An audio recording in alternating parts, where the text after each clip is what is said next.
Buenos días.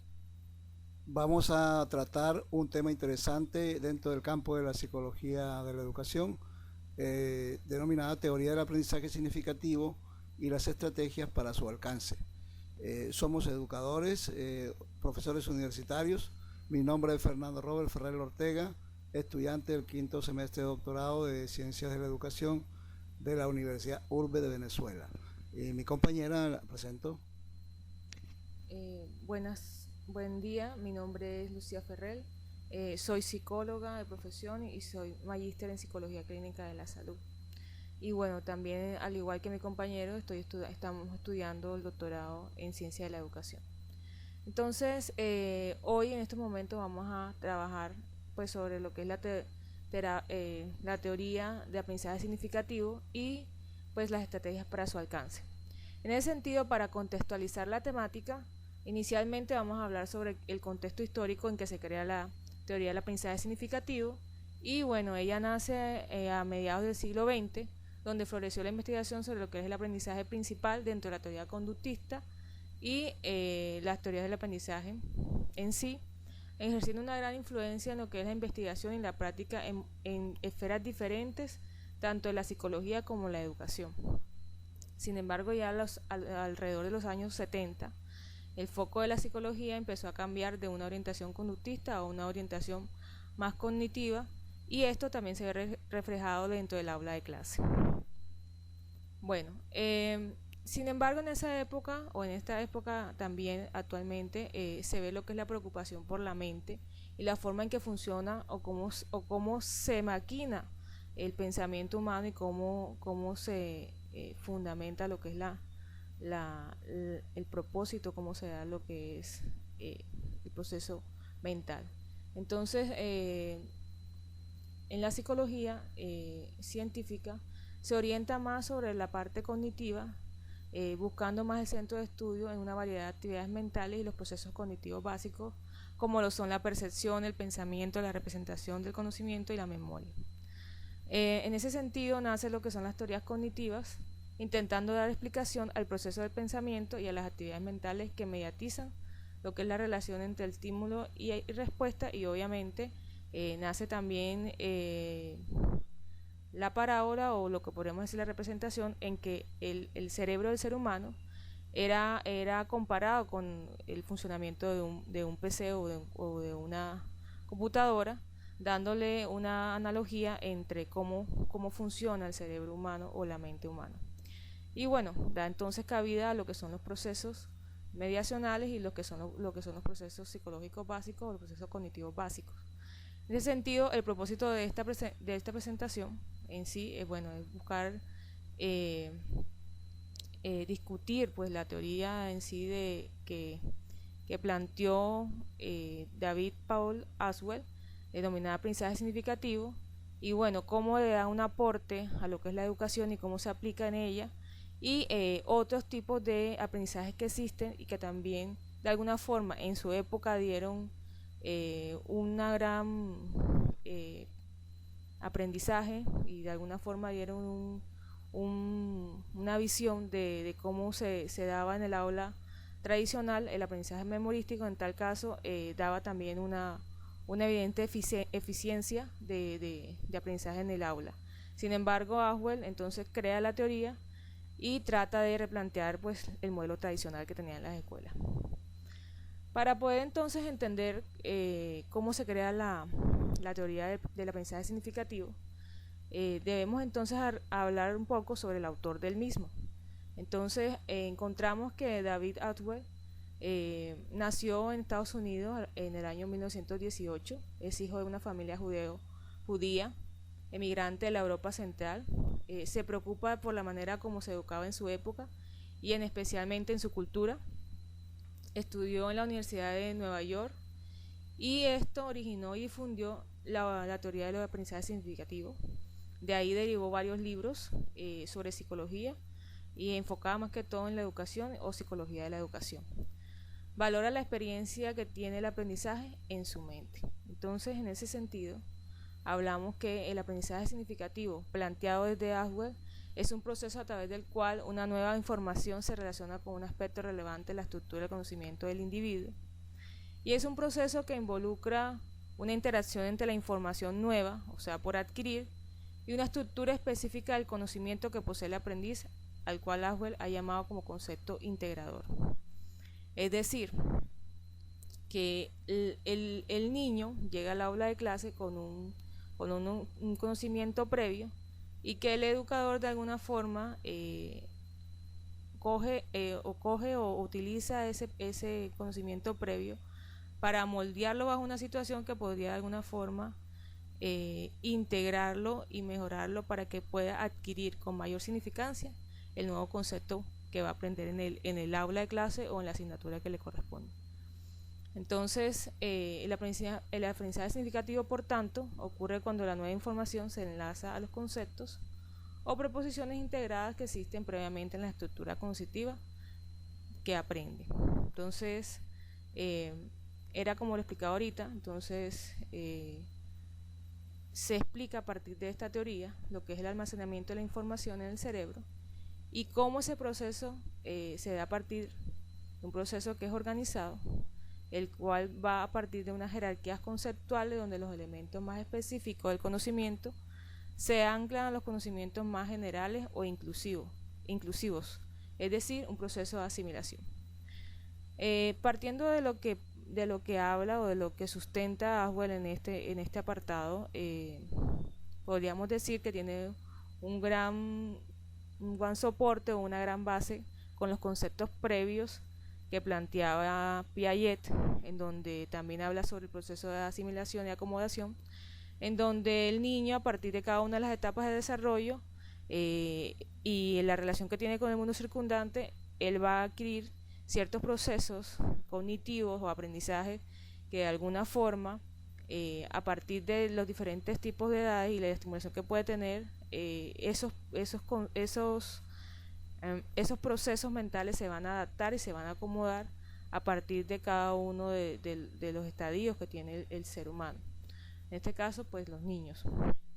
Entonces, él toma esas bases y bueno, plantea entonces también el concepto de asimilación y me imagino que pues su base fue inicialmente Piaget y pues toda la revolución cognitiva y obviamente le da pues la búsqueda de darle un significado mejor al aprendizaje y mucho más efectivo según su teoría o su postura.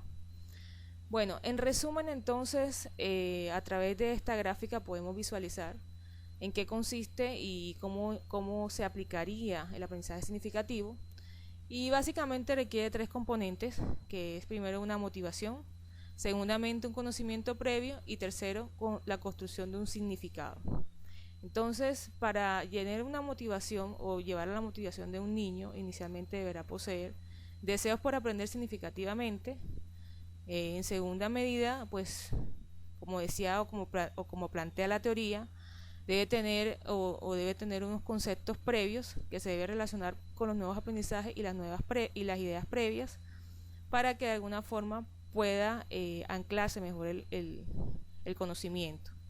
Y tercero, pues una construcción de un significado nuevo debe ser claro y específico, es decir, que debe estar estructurado el modelo de aprendizaje que se le va a dar al niño para que él pueda hacer una relación entre la motivación, el conocimiento previo y finalmente la construcción de un nuevo conocimiento, un nuevo significado a lo que se le quiere enseñar en el aula de clase. ¿Qué ventajas trae el aprendizaje significativo para la enseñanza académica? Bueno, primero, facilita la adquisición de nuevos conocimientos. Como segundo, genera una retención duradera de la información. En tercera medida, se da un aprendizaje activo. Y finalmente, la enseñanza es personalizada o personal. ¿Sí? Desde el punto de vista del aprendizaje significativo, hablamos de la representación de los conceptos y las preposiciones, y en ese sentido, cómo esos tres elementos juegan un papel importante para la adquisición del nuevo aprendizaje o del nuevo concepto. Y básicamente lo podemos ver a través de esta gráfica, ¿sí? es uno de los fundamentos que plantea la teoría, y que de alguna forma la manera como representamos en el estudiante y el vocabulario que utilizamos nos ayudará a que los conceptos se puedan anclar mejor, generar hipótesis y obviamente proposiciones que puedan lograr generar una mayor significancia en el individuo. Bueno, ¿cómo se da entonces ese proceso de la estructura cognitiva en el ser humano o en el niño o en cualquier tipo de estudiante que quiera anclar nuevos conocimientos? No solamente estamos hablando de que este tipo de aprendizaje se pueda lograr dentro del aula de clase en niños, en jóvenes o en adolescentes, sino también podemos hablar de adultos o de cualquier tipo de persona que quiera adquirir un nuevo conocimiento, es decir, que puede ser aplicable en cualquiera de los estadios del ser humano. Entonces, en mayor conocimiento o experiencia que tiene una persona, pues será mayor los conocimientos que tenga sobre diferentes temáticas, y así entonces a partir de los conocimientos previos vamos a darle una nueva visión a lo que se le quiere enseñar al individuo. Entonces, a partir de la estructura cognitiva, bueno, tenemos, como planteamos inicialmente, conocimientos nuevos. Luego eso lo vamos a integrar para crear una idea nueva y anclarla y generar a partir de unos conocimientos que son previos, obviamente, ¿sí? Y en tal sentido, el aprendizaje es significativo cuando el aprendiz puede atribuir posibilidades de un uso o una utilidad al nuevo contenido aprendido. Logrará esto relacionado con el conocimiento previo. Bueno, entonces, para centrarnos ya en el otro lado de la moneda, que son las estrategias para el alcance del aprendizaje y las exigencias del aula de clase, vamos entonces a darle unos minutos a mi compañero que quiera dar un aporte antes de entrar a cómo estas estrategias pueden ser relevantes y cómo se puede dar el proceso en el aula de casa o en el contexto, o cómo se relaciona para que se dé ese aprendizaje significativo.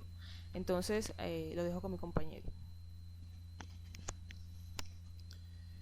Bien, la excelente exposición de la doctora Lucía nos lleva pues al centro del conocimiento de los postulados de Ausubel sobre el aprendizaje significativo. Sin embargo, hay que destacar el contexto desde su autor.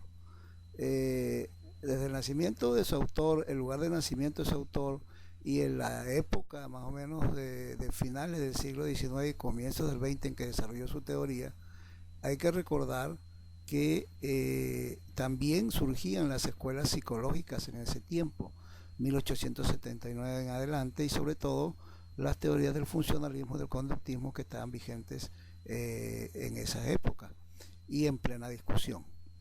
En Estados Unidos precisamente desarrolla Watson toda su teoría pretendiendo hacer de la psicología una ciencia, aplicando el método de las ciencias naturales para su estudio.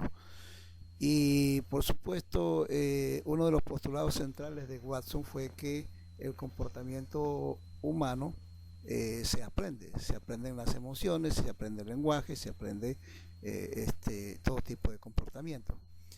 Y de allí se derivó una serie de postulados teóricos que fueron aplicados a la educación. Sin embargo, en ese contexto también hay que destacar que se iniciaba también un fuerte desarrollo del capitalismo y que requería de alguna manera individuos pensantes, individuos que sirvieran al capitalismo, que sirvieran al sistema, que sirvieran a las empresas y sobre todo que aplicaran sus conocimientos para el desarrollo industrial. En ese contexto surgen los postulados de la psicología cognitiva, de los estudios cognitivos del aprendizaje. Entonces hay que tener en cuenta que de alguna manera el contexto viene a ser determinante en esa discusión entre los postulados conductistas y los postulados cognitivistas en las que se ubica nuestro amigo Ausubel. ¿Por qué señalamos esto? Porque en última instancia estamos hablando del tema del aprendizaje y del aprendizaje de nuevos conocimientos. Entonces, es indudable que todos tenemos un conocimiento previo, pero esos conocimientos previos se anclan o se mantienen desde Ausubel por un proceso mental, puramente mental y por lo tanto individual. Y desde el punto de vista del conductismo watsoniano, estos se anclan por una asociación entre unas condiciones del contexto en que se da el aprendizaje y el aprendizaje mismo. Entonces, en el primero no se destaca la importancia del contexto, y en el segundo sí se destaca, tal vez se exagera por parte de Watson, la importancia del contexto. Ese es un elemento fundamental a tener en cuenta para comprender por qué es el desarrollo de las tendencias cognitivas, de la psicología cognitiva y particularmente el aprendizaje significativo de Ausubel. En segundo lugar, hay que tener en cuenta entonces que los postulados de Ausubel retoman aquellas preocupaciones iniciales de los psicólogos de estudiar la mente. Entonces, como se observa, las determinantes del aprendizaje para Ausubel están en los conocimientos previos, que se supone que están guardados en alguna parte del cerebro o de la mente, entre comillas. Y ese es un tema interesante de discusión. Es decir, digamos que dónde están guardados los aprendizajes que el niño hace desde que nace. Para Ausubel y para los psicólogos cognitivistas se explica por los esquemas mentales que tendrían las personas a través o a partir de las cuales se suceden los aprendizajes.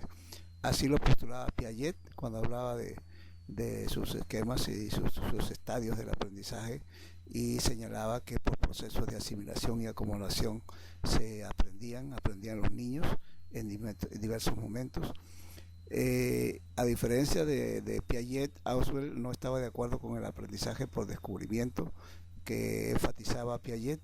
Entonces, en contraposición a eso, decía Ausubel que no solamente aprenden por descubrimiento los niños, sino también por información que reciben de otras personas y del contexto. Entonces, por eso propuso su aprendizaje significativo, para enfatizar la experiencia, no la experiencia en sí, sino la experiencia con conocimientos previos, es decir, puramente mental, todavía ubicado en ese campo.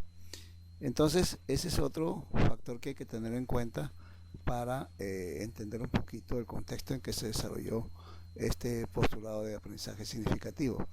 Por supuesto, en ese momento era muy rica la producción intelectual, ¿no? Estaba Brunner con su aprendizaje precisamente por descubrimiento, estaba Piaget, estaba Henri Vallon en Francia, y otros psicólogos importantes desde la psicología infantil buscaban explicar cómo se aprende, pero particularmente Ausubel destaca porque trata de enlazar el aprendizaje con un sentido de vida que él le llama aprendizaje significativo, es decir, que el niño aprenda algo que tenga lógica y sentido para su experiencia, para su vida, con sus conocimientos previos, y por supuesto esos conocimientos previos dependen del contexto, que Ausubel no enfatiza demasiado. Siga, por favor, doctora. Bueno, entonces retomando el hilo de la exposición, entonces ahora vamos a trabajar o a hablar sobre lo que son las estrategias para el alcance del aprendizaje, específicamente en las exigencias del aula y el contexto. En ese sentido, lo primero que debemos observar o mirar para que se dé un aprendizaje dentro del aula de clase son las diferentes connotaciones que las instituciones o las aulas o los colegios tienen para que se dé un proceso de aprendizaje. Entonces, tenemos varios postulados o varios criterios que se dan dentro del aula de clase o dentro de los colegios, que pueden hacer que se dé significativamente un aprendizaje positivo o negativo dentro del aula de clase. Entonces hablamos primero que dentro del aula o dentro de instituciones hablamos de un aprendizaje institucionalizado, o sea, regulado bajo unos parámetros, bien sea por la misma normatividad que tiene el colegio o por la normatividad que plantea el Ministerio de Educación de Colombia o de los diferentes países.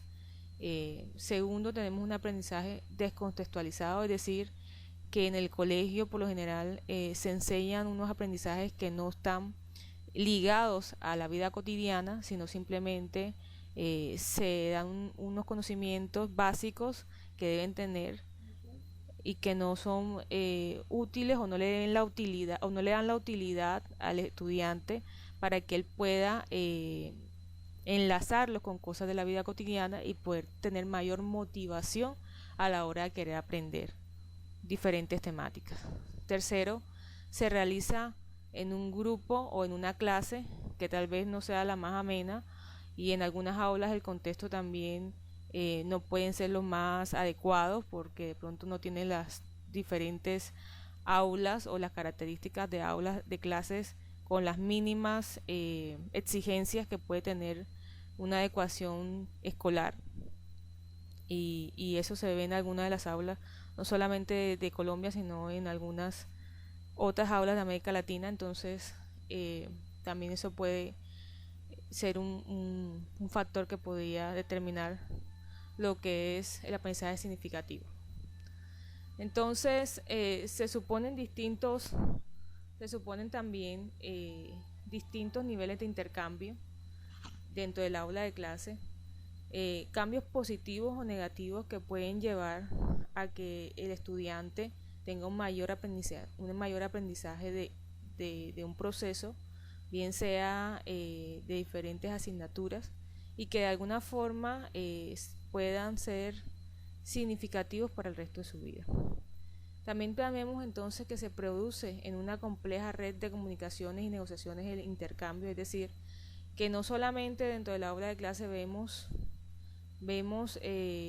solamente el grupo o el subgrupo que puede haber, sino también todo el complejo que puede tener un colegio y cómo esa comunicación o redes que pueden haber tanto del colegio como de otros colegios con otros estudiantes pueden generar una mayor aprendizaje, ¿sí?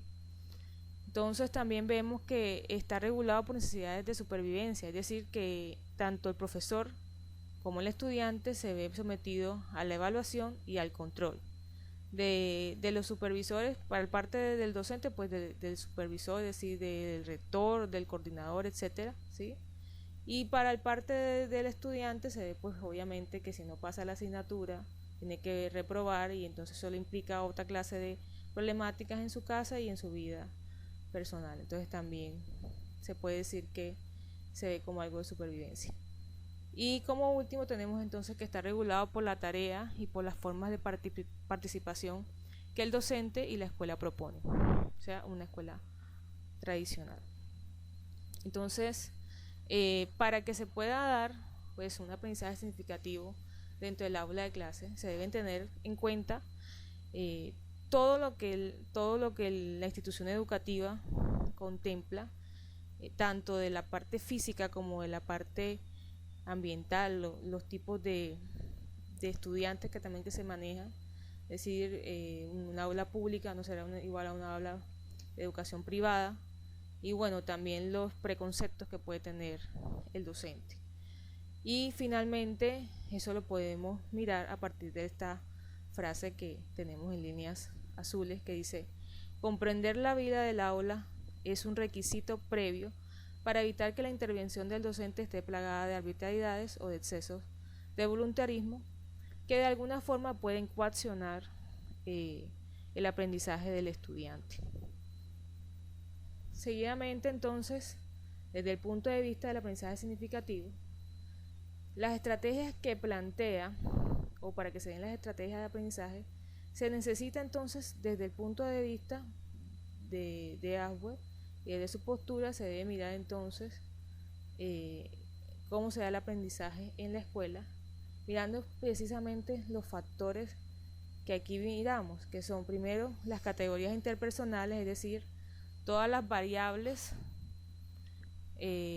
estructuras cognitivas, disposiciones de desarrollo, la capacidad intelectual que pueden tener los niños, los factores motivacionales o actitudinales y los factores personales o los factores de personalidad que tiene cada estudiante.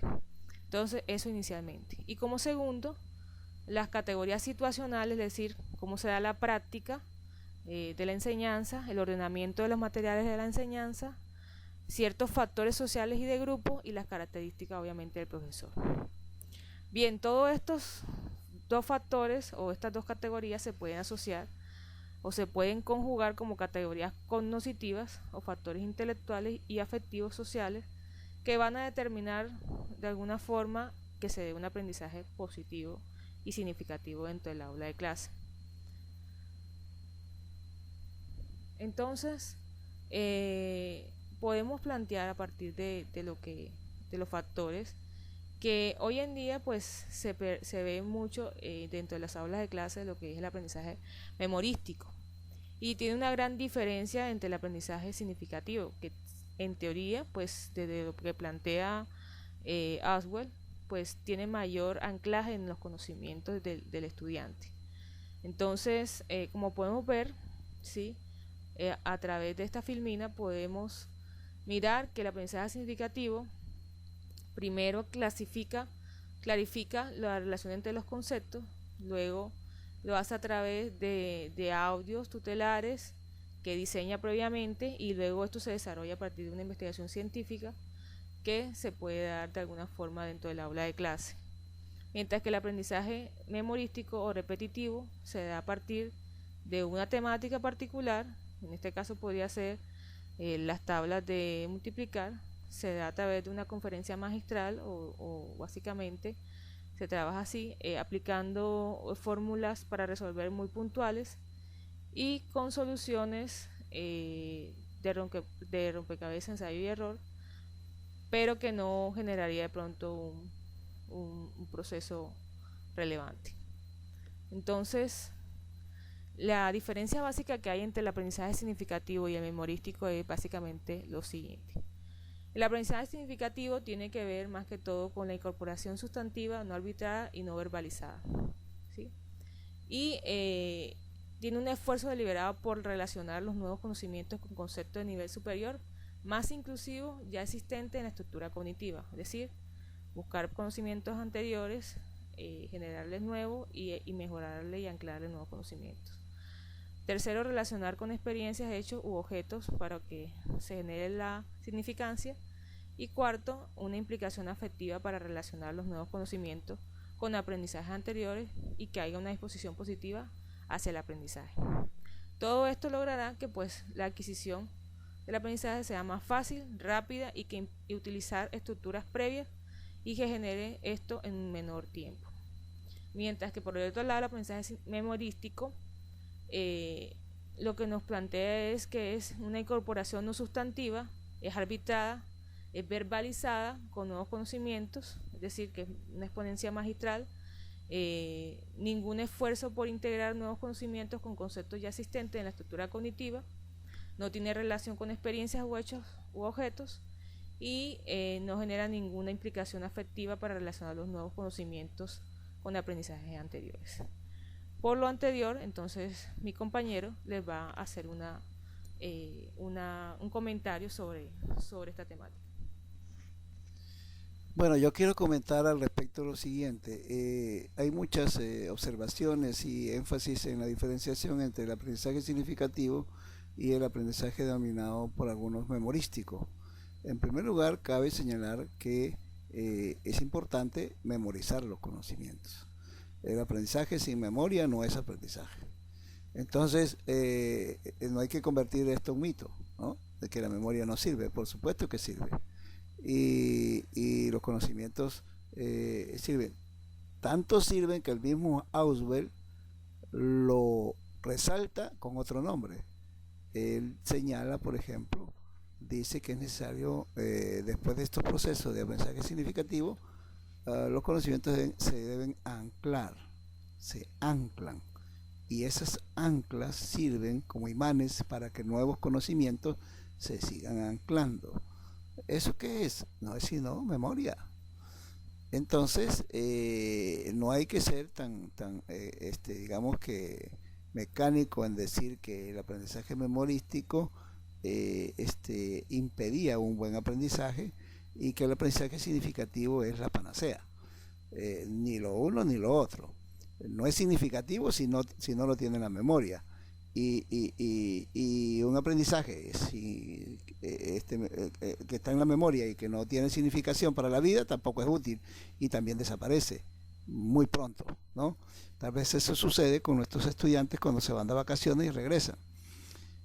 Como ellos aprendieron fundamentalmente para aprobar una materia y no tiene significado para su vida, y muchas veces los profesores disertamos el conocimiento por el conocimiento sin enlazarlo con el contexto en el que vive la persona y el contexto social, económico, político, ideológico, cultural, etcétera, de la sociedad en que vivimos.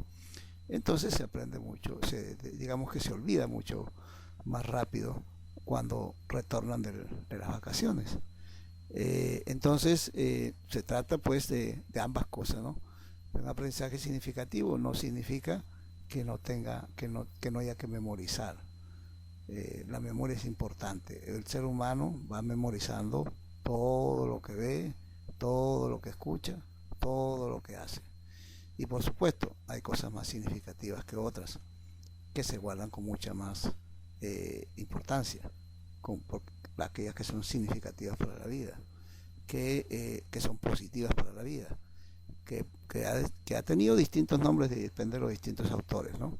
Por ejemplo, eso es un aspecto positivo, y tanto Pablo como Skinner, por ejemplo, Pablo hablaba de estímulo incondicionado que determinaba el aprendizaje, y que es un aspecto positivo, y Skinner habla de reforzamiento como un aspecto positivo que no solamente mantiene, sino que provoca el aprendizaje. Bueno, gracias, Robert. Entonces, de igual forma, podemos entonces aplicar lo que es el aprendizaje significativo dentro del aula de clase a partir de lo que postula Aswell a través de dos modelos importantes en el aula de clase que se debe utilizar, que son primero la organización del material dentro del aula de clase, y la segunda, la forma de evaluación que se debe tener en el aula de clase, ¿sí?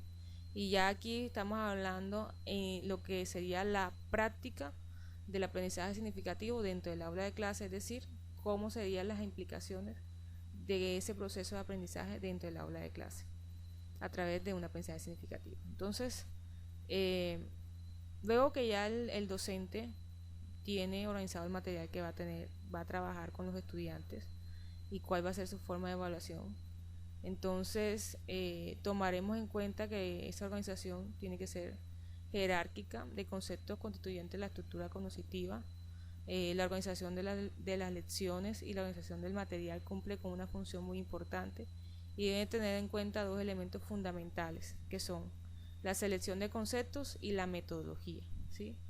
Y cabe resaltar que obviamente esos conceptos tienen que ser que estén relacionados con conceptos previos que ellos han tenido, que los estudiantes han tenido, y obviamente la metodología tiene que ser una metodología, como lo planteaba inicialmente, motivante, que logre anclar esos nuevos conceptos que vamos a tener dentro del aula de clase, ¿sí? Entonces, la organización del material del trabajo dentro del aula de clase nunca se hace arbitrariamente. Por el contrario, debe incluir conceptos como el conocimiento y el manejo de una teoría de aprendizaje, el contenido, la programación, las definiciones metodológicas, la percepción de necesidades y las características psicosociales de los estudiantes. En este sentido, hablamos entonces que los elementos que deben tomarse en cuenta son pues el empleo de organizadores previos. El material debe ser significativo, como decía inicialmente. Segundo, el estilo de aprendizaje y el estilo cognitivo de los estudiantes, realizar un prediagnóstico o un diagnóstico de cuáles son sus conocimientos previos para que se dé un buen aprendizaje. Y tercero, el ritmo con el que se desarrolle debe ser acorde con los conocimientos de todos los estudiantes del aula de clase. Cuarto, su consideración del contexto sociocultural de los estudiantes, es decir, que hay que mirar cuáles son los niveles socioeconómicos que tienen, como decía hace 2 filminas atrás. Es importante mirar pues que los estudiantes de pronto que estudian dentro de un aula pública no serán de pronto igual a los estudiantes que estudian en un aula privada, porque bueno, sus conocimientos y su acceso de pronto a ciertas herramientas virtuales o tecnología que les permite tener mayores conocimientos y mayores preconceptos que unos que de pronto de aula pública o de escasos recursos no pueden tener. Entonces, por eso es importante mirar la parte sociocultural. Y quinto, los intereses y preferencias de los estudiantes. Este último es con la finalidad de lograr que el estudiante esté motivado y que realmente tenga un aprendizaje que le lleve a un anclaje de la información, ¿sí? Como segundo, entonces, el material que se va a utilizar dentro de la organización sería el segundo tópico a tener en cuenta, que va más que todo enfocado a presentar a lo que se va a presentar. Deben tener las siguientes características. Primero, deben ser significativos. Segundo, deben ser organizadores avanzados en forma expositiva o comparada. Tercero, deben provocar la diferenciación progresiva. Y como cuarto, deben realizar la conciliación integradora. Es decir, que tanto la organización como los materiales tienen que generar motivación y significancia en el estudiante, que permita anclar todos los conocimientos que van a tener en las diferentes clases o en las diferentes temáticas que se den dentro de un curso.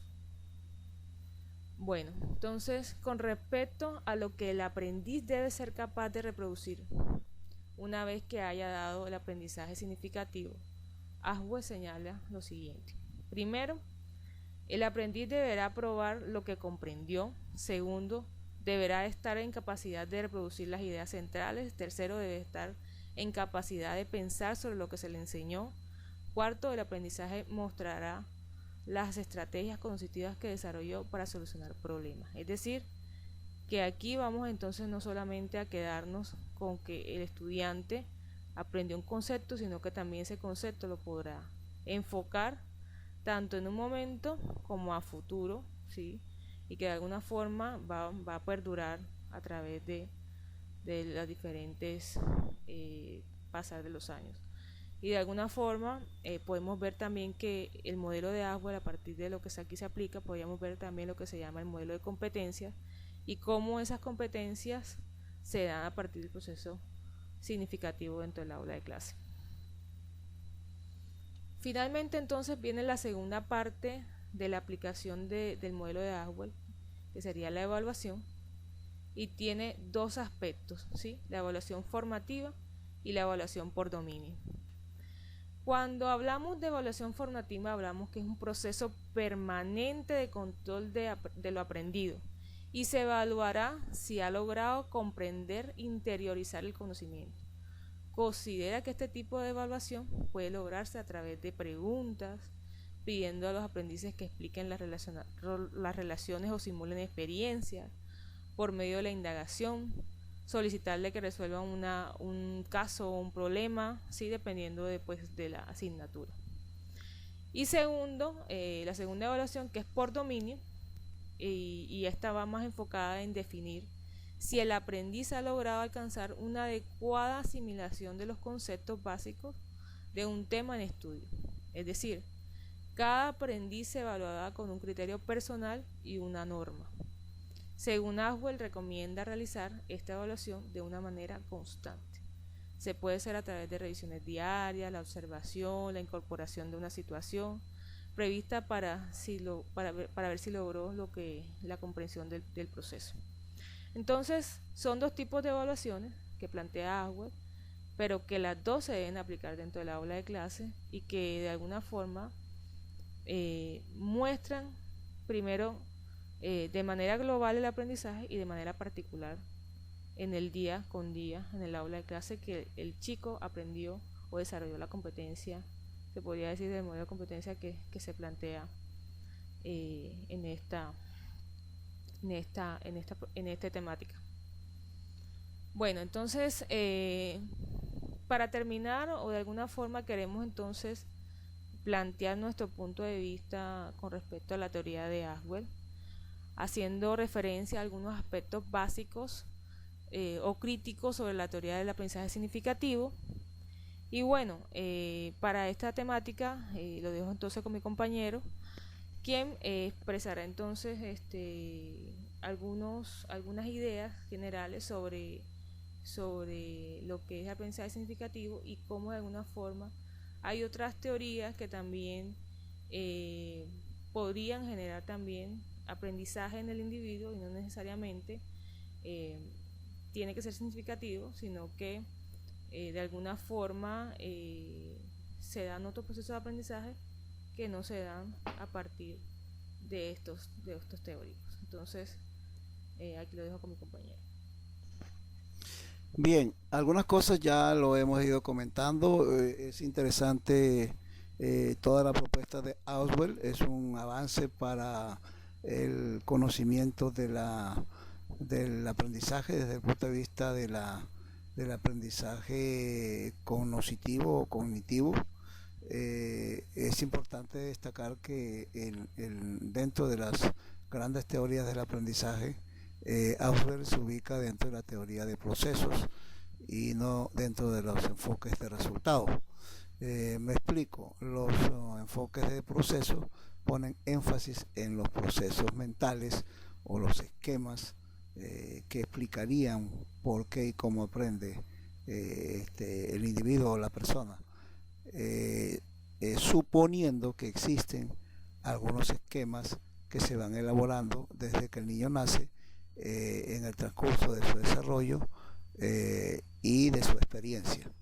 Los aprendizajes por resultados, estos teóricos lo que muestran es la evidencia de la conducta, es decir, que se evidencia en la conducta. Es lo que hoy en día se llama el aprendizaje también por evidencias. Es decir, que no podemos suponer que alguien aprendió algo si no lo evidencia. Por supuesto, el mismo Aswell lo destaca, ¿no? Tiene que mostrar, tiene que evidenciar que aprendió a través del lenguaje o a través de la resolución de un problema. Eso es evidentemente conductual. Es decir, lo que hace, lo que dice, lo que piensa y la forma como expresa las emociones de una persona. Es lo que finalmente evidencia que ha habido o no ha habido aprendizaje. El proceso, pues, es interesante, pero en tanto no se sujete a evidencias que puedan ser susceptibles de normatizarlas, de descubrir principios, normas, pautas que sean generales para todos los individuos, para todas las culturas, para todas las edades, pues entonces todavía estamos en un proceso de avance no certero. Bien, también quiero destacar, por ejemplo, los postulados de Aswell. Hay que recordar que Aswell no solamente era psicólogo, sino que también y fundamentalmente era médico y psiquiatra. Bueno, los médicos y psiquiatras tienen la dificultad de que el objeto de estudio de ellos se explica porque algo lo causa. Es decir, que hay una causa, ¿sí? Si hay una enfermedad, pues hay que buscar una causa. Hay un virus o hay una bacteria, algo que explica esa enfermedad. Y esa enfermedad tiene sus síntomas, etcétera. Entonces, siempre el tratamiento es sintomático o causal con una droga para eliminar la enfermedad o para eliminar los síntomas. Entonces, ese enfoque de buscar las causas de algo también se evidencia en esta teoría y en las teorías que proponen algunos médicos y psiquiatras, ¿no? que es el modelo médico, el modelo patológico, es decir, considerar el aprendizaje, en este caso, el aprendizaje estaría dado explicado por una causa. ¿Cuál es la causa? La causa es cognitiva. ¿Cuál es la causa cognitiva? La causa cognitiva sería que el aprendizaje sea significativo para la persona. Si no lo es, entonces no hay aprendizaje. Que el aprendizaje debe tener motivación. Si no hay motivación, no hay aprendizaje. Pero yo pregunto, ¿habrá alguna conducta humana o algún aprendizaje que se haga sin motivación? En términos generales, las personas aprenden con motivación. Es decir, el comportamiento humano es motivado. Nadie se comporta sin motivo. Entonces, uno simplemente no tiene motivo de comportarse cuando se duerme, porque fisiológicamente tiene que dormir y no hay motivación para dormir, ¿sí? Una vez que se duerme, pues el sueño, por ejemplo, no es motivado. Lo que hace o lo que dice dormido no tiene motivación. Pero en términos generales el comportamiento común es motivado. Siempre uno hace cosas con intención o sin intención, esa es otra cosa. El aprendizaje debe ser intelectual, académico, escolar, debe ser con intención. Pero también los estudiantes que no aprenden tienen motivación, pero motivación para otras cosas, para no aprender o aprender otras cosas, diferentes a lo que el profesor le está enseñando en el aula. Lo que queremos o lo que debemos hacer los profesores es que se motive por nuestro tema, por nuestra temática y relacionarla con la experiencia del individuo y con su contexto, con su ideología, con sus condiciones de vida. A eso nos llama Auswell y en eso estaríamos de acuerdo. Hay que seguir investigando esa línea y hay que, digamos, tener más evidencias empíricas que se puede tener para eso, ¿sí? Entonces, eso por un lado. Entonces, no hay una causa para el aprendizaje, ni significativo ni no significativo. El aprendizaje escolar o de conocimientos es multicausado, es decir, muchos factores influyen en eso. Y por un lado, y por último, quiero destacar también el tema de la teoría, fundamentalmente de la evidencia, ¿no? De la evidencia. Es decir, que todo ese fundamento de Auswell y de los psicólogos cognitivos o del enfoque de procesos tiene poca evidencia empírica, se basan en observaciones del comportamiento y del aprendizaje en un contexto determinado. Pero no hay investigaciones objetivas, evidentes, empíricas, metodológicamente consistentes para poder decirnos cuál es el esquema mental que se sigue para aprender. Ni Auswell, ni Piaget, ni otros investigadores o otros teóricos que han propuesto sus teorías sobre el aprendizaje de procesos lo evidencian. Cada quien hace sus interpretaciones porque por supuesto se trata de un proceso mediador, lo que ellos proponen, ¿no? O sea, lo que sucede supuestamente en el cerebro, en la mente. Lo hacen también ahora los neurocientíficos, ¿sí? La neurociencia y la educación también buscando un origen del aprendizaje, dicen que todo está centrado en el cerebro y desde allí comienzan a proponer sus teorías y sus estrategias. Bueno, todo eso creo que se resuelve finalmente con la investigación y con la organización teórica, pues, de una teoría científica. Sin embargo, destacamos pues el aporte de Auswell en su contexto, en su momento, y es un elemento para la discusión dentro del campo de la ciencia de la educación. Muchas gracias. ¿Lucía?